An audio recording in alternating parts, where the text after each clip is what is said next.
హల్లెలూయా, హల్లెలూయా. అందరూ సంతోషంగా మనస్ఫూర్తిగా చెప్దాం, హల్లెలూయా, హల్లెలూయా. అందరం కూర్చుందాం. నేను ఎప్పుడు ఒక మాట చెప్తూ ఉంటుంటాను, గతంలో ఉన్న చోట నేను ఇప్పుడు అక్కడ లేను, మరి ఇప్పుడున్న చోట భవిష్యత్తులో నేను ఉండను. హల్లెలూయా, హల్లెలూయా.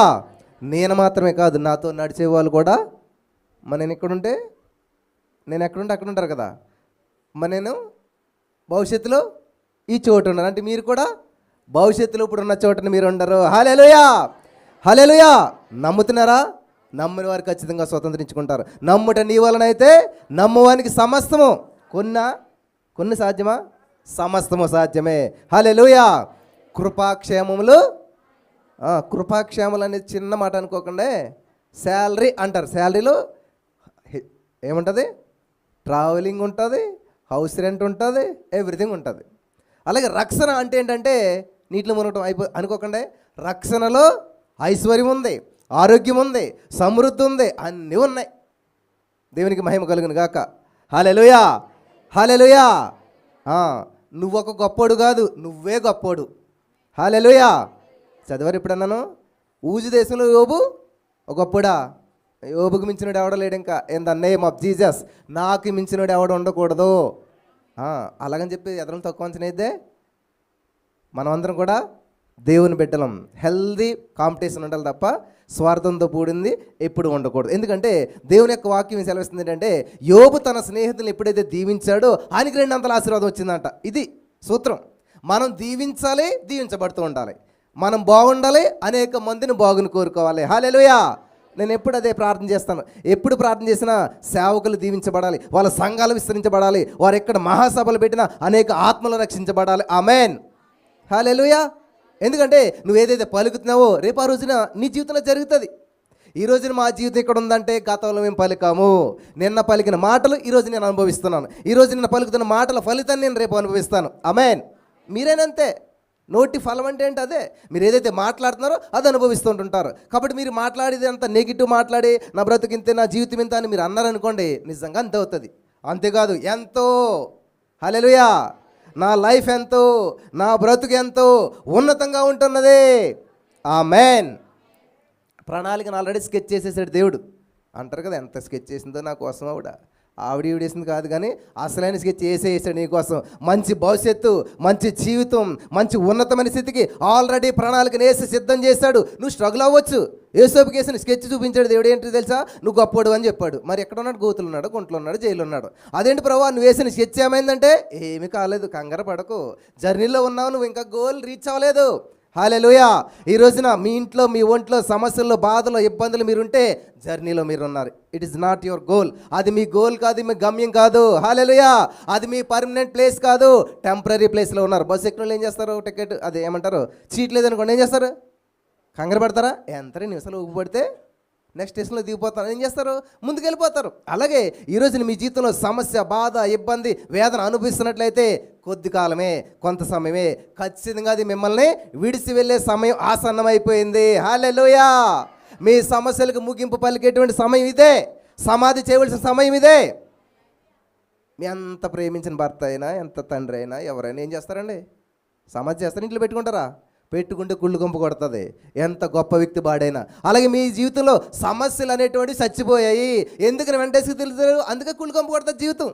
వాటిని సమాధి చేయాలి. అర్థమైందా? అందుకే సమస్యల సమాధి కార్యక్రమం పెడుతుంటాను నేను. దేవుడి దేవాలి సంవత్సరం పెట్టాలి ఖచ్చితంగా. కుదరలేదు లాస్ట్ ఇయర్, కానీ ఏం చేయాలంటే సమస్యని సమాధి చేయాలి. మళ్ళీ ఎప్పుడైనా సమాధి దగ్గర వెళ్ళి తవ్వుకుని చూసుకున్నారా మీ అమ్మ ఎలాగుందని? మరి ఎందుకని అదే సమస్యను మళ్ళీ తవ్వుతూనే ఉంటారు. ఎన్నిసార్లు ఫోన్ చేసినా ఒకళ్ళు అంటారు, రోజు ఫోన్ చేసి మీకు ఎందుకమ్మా, రోజు ప్రార్థన ఏం చేయాలి? ఒకేసారి చేస్తాను నేను. యేసుప్రభు ఒకేసారి వచ్చాడు, మళ్ళీ వచ్చాడని నేను తీసుకెళ్తాను. నీకు పెళ్లి చేయడానికి, ఉద్యోగం ఉంటాకి రావడం. హల్లెలూయా, హల్లెలూయా. అంతేగాని దారేవా రేదా ఇదేవా చేయదేవా ఇవ్వడో చేయడు రాడాయన. వచ్చాడంటే ఇంక నేను తీసుకెళ్తాడనమాట. అంతేగాని ఇక్కడ కూర్చోబెట్టి ఇంక పెళ్లి చేసి చక్కగా చూసి ఏముండదు ఇంక అట్లాంటిది ఏమీ. ఇది సత్యం. సత్యం తెలియకపోవడం వల్లే మనం ఇంతకాలం ఏదో అలాగా ఆ పాస్టర్ గారు చెప్తేనే అవుతుంది, ఇంకెక్కడా జరగదంటే అక్కడికే వెళ్తావు నువ్వు. అందుకని నువ్వు పాస్టర్ కదా, నేను పాస్టర్నా, మరి పేతురు గారు అంటాడు కదా, మీరందరూ రాజులైనా అయ్యి బాబాయ్ అభిషేకుడండి అంటే నీకు అభిషేకం లేదా? దేవుడు నిన్ను అభిషేకించలేదా? దేవుడు నిన్ను స్వరక్తం ఇచ్చి కొనలేదా? నువ్వు విలువైన వ్యక్తి కాదా? నువ్వు కాదనుకుంటే కాదు, అవును అనుకుంటే అవును, నువ్వేదనుకుంటే అదే. Hallelujah. I'm rich, I'm blessed, I'm more than conqueror అని నేను పలికాను. చెప్పారు కదా, 200 రూపాయలతో ఇక్కడ ఈ స్టేషన్లో దిగాను నేను. కానీ అప్పుడు లైఫ్కి ఇప్పుడు లైఫ్, నేను గతంలో స్టేషన్లో ఉన్నాను, ఇప్పుడు స్టేజ్ మీద ఉన్నాను. హల్లెలూయా.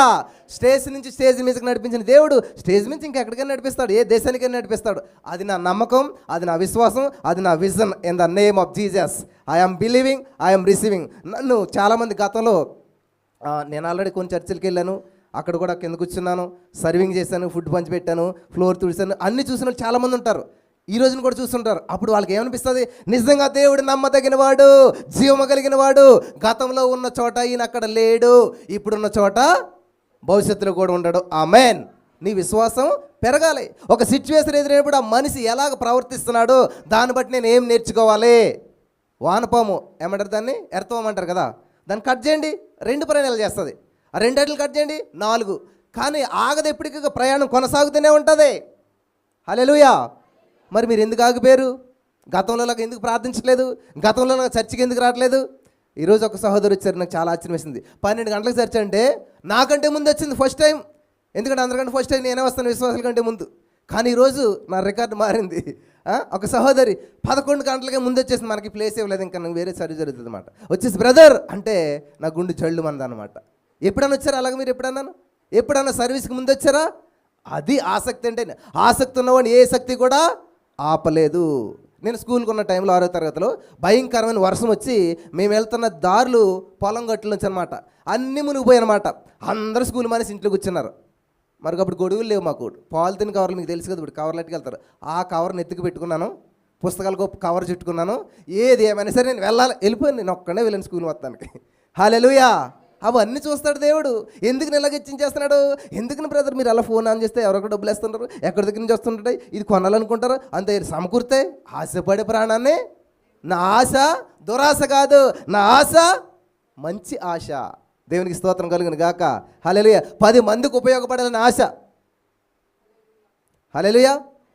దేవునికి స్తోత్రం కలుగును గాక. ఈ పరిచర్యలు అప్డేట్ చేయడానికి ఏదో ఒకటి కొంటాను ఉంటుంటాం. ఇప్పుడు ఈ రోజు యానివర్సరీ కదా, మేము ఏమి బట్టలు ఇప్పుడు కొనుక్కున్నాయేమి కాదు అసలే. నా భార్యకి నేను చీర కానీ ఏం కొనలేదు అసలే. ఒకవేళ డబ్బులు ఉంటే ఇంకా ఏదో ఒకటి కొనాలి, ఏదో ఒకటి చేయాలని చెప్పేసి అనుకుంటాము. దేవుడి పని ఏం చేస్తాం? మా పని ఎవరొకరు చేస్తారు. హల్లెలూయా. ఇప్పుడు ఇంతమంది వస్తున్నారు, భోజనాలు పెడితే బాగుంటుందని మనసులో అనుకున్నాం. వెంటనే బ్రదర్ ఒక ఆయన వచ్చి, బ్రదర్ ఎంతమంది వస్తారో వాళ్ళందరికీ మేము వంట చేసుకొస్తాం. వాళ్ళ పరిస్థితి ఎలాగుంది? చాలా ఇబ్బందులు ఉన్నారు, చాలా. మరి ఆ సహోదరికి చాలా బ్యాక్ పెయిన్ వస్తుంది, లేవటం కష్టమైపోతుంది. ఫోన్ చేశానమ్మా, మరి ఏంటి పరిస్థితి అంటే, ఏం బ్రదర్ నాకేం పర్లేదు, దేవుడు నాకు శక్తినిస్తాడు in the name of Jesus. Hallelujah. ఒక్క లేడీ మీ అందరికీ భోజనం ఉండిందంటే నమ్ముతారా? తిన్నాక ప్రైజ్ చేయండి, నేను ఎవరో చెప్పను కానీ చెప్తా, అయ్యో thank you sister, thank you sister. Me thank you వల్ల ఉపయోగం ఏమి ఉండదు అక్కడ. కానీ అందుకే నేను ఎప్పుడు ఎవరు కూడా నాకు ఎంత హెల్ప్ చేసినా అసలు వాళ్ళ పేరు ఊరు చెప్పను నేను. ₹1,00,000 కానుక ఇచ్చినా కూడా, ఎంత ఇచ్చినా కానీ అంతే, వాళ్ళకి థ్యాంక్ యూ కూడా చెప్పను అసలు. ఎందుకంటే ప్రతిఫలం ఇచ్చేవాడు దేవుడు. హల్లెలూయా. మనకి ఎప్పుడైతే దేవుని దగ్గర నుంచి ప్రతిఫలం వచ్చిందో అది వేరే లెవెల్ ఉంటుంది, దేవుడి దగ్గర నుంచి తీర్పు వచ్చిందో అది వేరే లెవెల్ ఉంటుంది. నువ్వు అనుకో అంతే, కొంచెంసేపు థ్యాంక్ యూ చెప్తావు, లేకపోతే నువ్వు ఫ్రూట్ ఇస్తావు, లేకపోతే అది ఇస్తావు, ఇది ఇస్తావు, అంతే అక్కడితో అయిపోతుంది. కానీ నేను ఎప్పుడు కూడా ఫలితం నేను ఎవరికి ఇవ్వను, ఒకరి నుంచి ఒకరికి వచ్చేలా కూడా నేను ఎలా చేస్తాను తెలియదు, దేవుని దగ్గర నుంచి వచ్చేలా చేస్తాను. హల్లెలూయా. హల్లెలూయా. ఎలాగిస్తాడు దేవుడు? యెహోవా ఉత్తమమైన దాన్ని ఇస్తాడంట. హల్లెలూయా. బెస్ట్ ఇస్తాడు. అందుకే మీరు ఎప్పుడైనా ఏం చేయాలి తెలుసా? ఈ షాప్లోకి వెళ్తే ఏది చీపు అని అడుక్కోకుండా మరి ఏం చేయాలి? ఏది బెస్ట్. ఆమేన్. నేను అలాగే అడుగుతాను అనమాట. ఇప్పుడు ఇందులో మైకుల్లో ఇంకా ఇంకా ఇంకా ఇంకా ఏమైనా బెస్ట్ ఉన్నదా, దీనికి మించిన బెస్ట్ ఏమైనా ఉన్నదా అని రీసెర్చ్ చేసి అడిగి అదే తీసుకుంటాను నేను. మీరు కూడా అలాగ ఆలోచించండి, దేవుడు ఆ సామర్థ్యం ఇస్తాడు. నువ్వు ఎంతవరకు ఆలోచిస్తావు? ఇప్పుడు ఈ హాల్ తీసుకున్నావు, ఈ హాల్ నింపాడు దేవుడు. రేపు ఏం చేస్తాం మనం? పెద్ద తీసుకుంటాం.